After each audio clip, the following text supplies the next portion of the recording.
I've grown up in what was probably the most normal of normal households. Parents worked a lot, but still managed to care for me and my three older sisters. We were never super close as a family, but never had any issues either. Same goes for my extended family. They always lived a few hours away, but we saw each other during summer holidays or Christmas and always got along great. But when we got older, we naturally grew apart as everyone had their own lives. I'm 31 now. In 2014, when I was 22 and attending uni, I got a phone call from my mother that turned my life upside down. I remember I didn't even answer at first because I was gaming with friends, but she called again immediately after the first call. This was an unwritten rule in the family. If you call twice like that, it's important. Like someone died important. So when she called again, I excused myself and answered, only to hear chaos in the other end. Like people were arguing. But when my mom realized I had answered, it sounded like she went to another room and closed the door. I just asked what was going on and I heard she was crying. My memory of this conversation is a bit blurry, but she basically asked me if I had something to confess to regarding Eve. Eve is my cousin on my mom's side and is 7 years younger than me, 15 at the time. At that point, I hadn't even seen Eve for several years. I just said no and asked what this is about. She just cried even harder and started accusing me of sexually assaulting Eve back when we were children. That Eve had told everything to my sister, and that my sister told my mother and my aunt.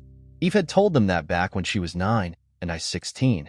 She'd been playing in my room when I came in and started feeling her under her clothes and kissing her. My mother screamed at me to say something, but I couldn't even speak. It was all so absurd. I remember thinking that must be some bad joke.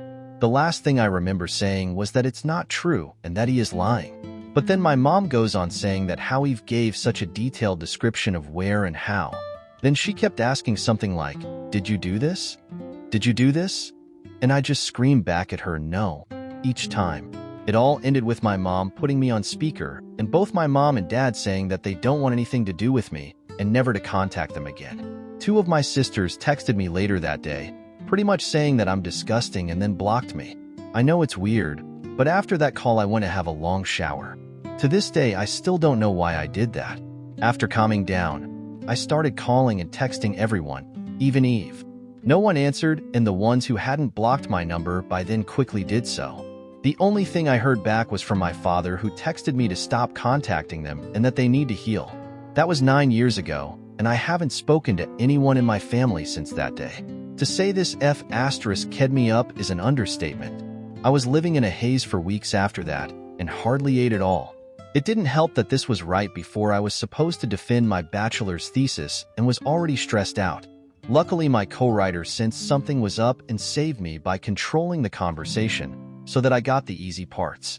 Without him, I would have failed. Needless to say, no one came to my graduation. Then started the worst period of my life. I spent the first year expecting the cops to knock on my door and arresting me for sexual abuse. I didn't land any jobs, just living off my saved money. I drank a lot and did oxy. I also grew resentful and violent. The only reason I didn't hurt anyone is because no one was around. My neighbor called the cops on me once after I had smashed a glass, but I managed to convince the officers that I had just dropped it, and they went away since there were no others inside my apartment. Instead of sleeping, I spent my nights planning how I could hurt Eve and make sure no one ever found out. Even thinking how I could actually do the things she'd accused me of, but much worse. I know, I'm not proud of that. I landed my first real job in my field in late 2015. Only then did things start to improve. I focused all my time on my job as it gave me something normal to do.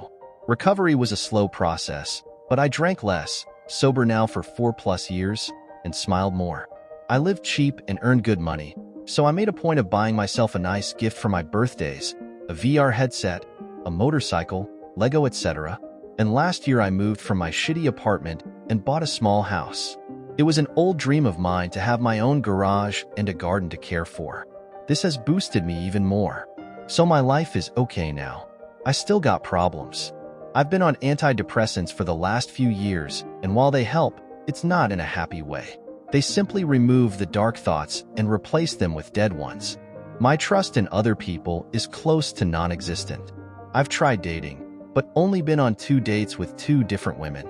It's really hard to speak like a normal person when it comes down to it. And what would I tell a potential partner when she asked about my family? Oh, you know, they accused me of a heinous crime, and we're not talking anymore. But I didn't do it, I swear. My field is very male-dominated, so the only woman I really speak to is my therapist, who I like a lot. Please like and subscribe. If this text was difficult to follow, I apologize. I'm not good with words on the best of days, and I started rambling a bit when it all came back to me. It's already getting long, so I will fast forward to my current issue. A few days ago, I received a text from my mother. It felt unreal and I was scared to open it at first, so I just stared at the notification for hours before opening it. Yesterday, another text followed. Translated, they basically say, Text 1. Hi. My name. It's been so long since we talked. We miss you and want to know how you're doing.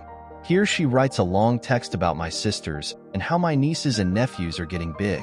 I didn't even know I was an uncle. Know that we love you and always will. Mom and Dad. Text 2. Hi. My name. We understand if you don't want to talk to us after what happened, but please listen. Last month, the subject of you was brought up at a family gathering. During this, Eve was downplaying everything that had happened to her. It got so awkward that she finally admitted that nothing happened and that she probably just dreamt it. We were all appalled by this. When we last spoke, we wanted to protect Eve and did the only thing we thought we could do. We know that's not excusing how you were treated. What Eve did was wrong and we're all angry at her. We have called everyone that knew and told them the truth. We all want to speak with you, and your sisters want you to meet their families. Please write back if you can find it in you to forgive us. Mom and Dad. So yeah, that's my situation right now. I haven't answered, but they no doubt know I've seen it. Truth be told, I'm seething. So many old, shitty memories are now stirring again. I don't want to forgive them, and I wouldn't trust myself to be in the same room as them right now. Part of me wants to call my family and unleash everything on them, to guilt them with everything I went through until they all hit their rock bottom. Then dedicate my life to make my cousin's life as miserable as possible. The other part wants to ignore them and continue with my okay-ish life with my motorcycle and my garden to keep me company. I don't have any friends. The only people I speak to are my coworkers, but we're not really close. I've called my therapist's clinic, but they told me she's on vacation and won't be available for weeks, and I don't want anyone else than her. So that leaves internet strangers. So please, where to go from here? Do I ignore them and continue as is? Or do I answer? And if so, what to even write? I'm pretty sure meeting them in person would be a bad idea for a foreseeable future, but I'm not even sure how my life can improve from picking up those old threads. As embarrassing as it may sound, I've dreamed about the day when they apologize to be them throwing themselves to the ground and kissing my feet.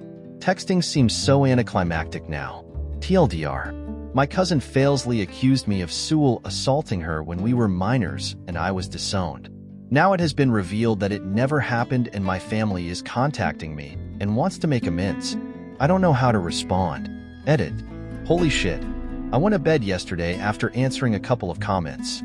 I was happy then when someone just said to wait for MT Therapist to come back, something that had flown over my head. Now there's 1,300 comments. I can't possibly answer all, but I'll try to read all when I get home from work. I just want to address something I saw a few people mention, that my therapist wouldn't leave for that long without telling me. I don't know how this works in other places, but this is a state-run clinic, no hourly rate or anything. I got assigned to her when first going there, which means she will continue to get me on meetings that follows. But that is not 100%. If she's on leave or sick, I might get someone else. 4 to 6 weeks of vacation is not uncommon. Edit 2. Some people have messaged me about an update video on TikTok. Please note that this is not by me. All I have written you can see on this page. Relevant comment. The top comment advises him to wait until his therapist returns. TBH, I didn't have the mindset to think that I could wait that long. I just heard weeks and thought it might as well be years. Thanks, I think I'll do that. Update post. August 23rd, 2023, 1 month and 1 week later. Hi. It's been a while since my last post, and I can't count the people asking me for an update. So I thought I'd post one, even though there's not much to say. First, I'd like to get a few things out of the way. Thanks all who wrote and offered support and advice. I'm sorry I couldn't reply to all, but know that I've read them. Also, thanks to everyone who reached out to distract me with talks about my hobbies. I know I wasn't very responsive, but I know you meant well. To the openly hostile ones, borderline threatening me to quit antidepressants and counseling and instead insert religious figure here into my life. No. Many people told me I should pursue legal action. I didn't mention this in my first post, but I decided against that long ago for a few reasons. Best case, she would get a slap on the wrist and I wouldn't gain much at all. I just don't think it's worth the legal headache. And if I somehow would end up losing, I'll owe her legal costs. A lot of people have been messaging me about the fake updates. As I wrote in an edit to my other post, there are some fake updates on TikTok and YouTube. So if you saw something on other platforms that you didn't read in the text below or in the post linked above, it wasn't by me. While I don't really care about people making fake updates, I just want everyone that read my original post that these videos are not by me. Someone even claimed they had access to my original post on r/relationships, which contained these updates. That is false. With that cleared up, I'll add what's actually going on with my life right now. Know that I wrote the original post in an anger, and because I was completely lost on what to do. I needed a kick to the head, and I got that within like the first 5 to 10 comments. That was really all I needed. I've met my therapist. I was first scheduled for September, but she managed to move it, and we've had 2 talks so far.